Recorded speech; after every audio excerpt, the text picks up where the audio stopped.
اعوذ باللہ من الشیطان الرجیم، بسم اللہ الرحمن الرحیم۔ الحمد للہ رب العالمین والصلاة والسلام علی رسولہ الکریم وعلی آلہ الطیبین الطاہرین المعصومین، اما بعد۔ آج جو ہے تہذیب الاسلام صفحہ نمبر 155 اور 157 سے بچے کی ولادت اور نام رکھنے کے حوالے سے چند پوائنٹس ہیں، 5 پوائنٹس ہیں، وہ آپ کی نظر کرنا چاہوں گا۔ سب سے پہلی بات تو یہ ہے کہ نام جب رکھا جائے، کیا جب بچہ پیدا ہو چکا ہو تب رکھا جائے یا زمانۂ حمل میں رکھ لینا چاہیے؟ پہلا اہم ترین پوائنٹ جو ہے وہ یہ ہے،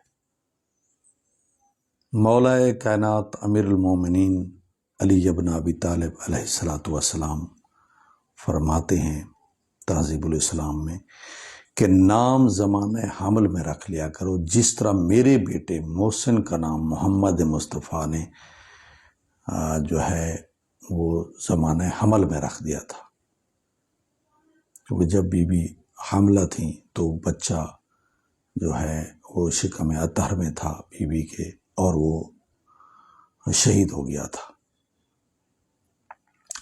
ٹھیک ہے، تو اب پہلا یہ واضح ہو گیا کہ نام جو ہے وہ رکھنا ہے زمانۂ حمل میں، اور فرمایا جس بچے کا والدین نے نام نہ رکھا تو وہ قیامت کے دن کہے گا، اس سے سوال کرے گا اور کہے گا تو نے میرا نام کیوں نہیں رکھا تھا؟ ٹھیک ہے، دوسرا یہ ہے، یعنی ایک مؤنث والا نام رکھیں، فاطمہ رکھ دیں، دوسرا محمد رکھ دیں، علی رکھ دیں، زینب رکھ دیں، یعنی کوئی اچھا نام رکھ دیں، عبداللہ رکھ دیں، عبد الرحمن رکھ دیں۔ ٹھیک ہے، تو زمانۂ حمل میں نام اچھا رکھ دیں۔ دوسرا، حضور پاک صلی اللہ علیہ وآلہ وسلم نے فرمایا کہ 7ویں دن نام رکھو۔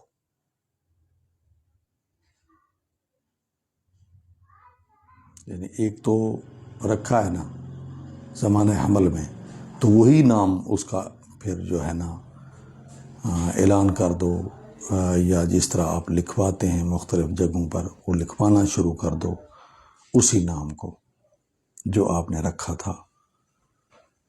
ٹھیک ہے، زمانۂ حمل میں۔ اور پھر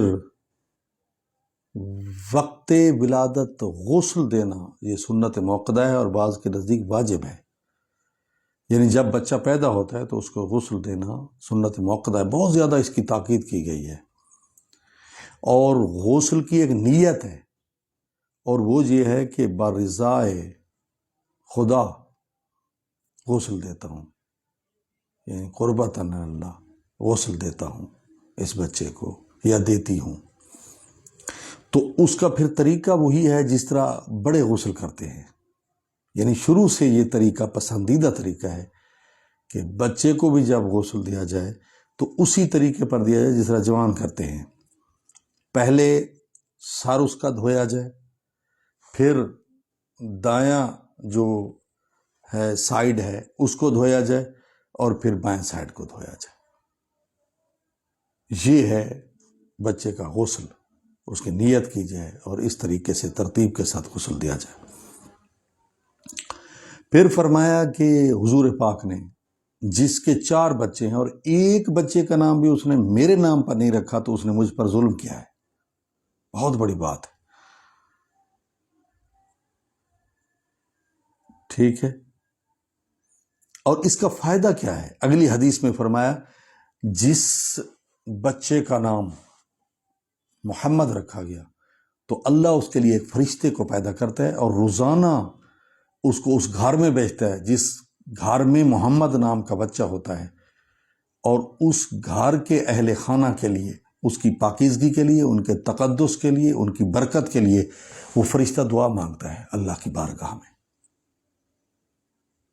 تو ہمیں چاہیے کہ ہم اچھے نام تجویز کریں۔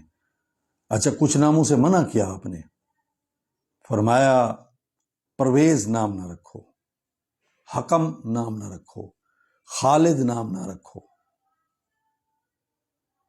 ان ناموں سے منع فرمایا۔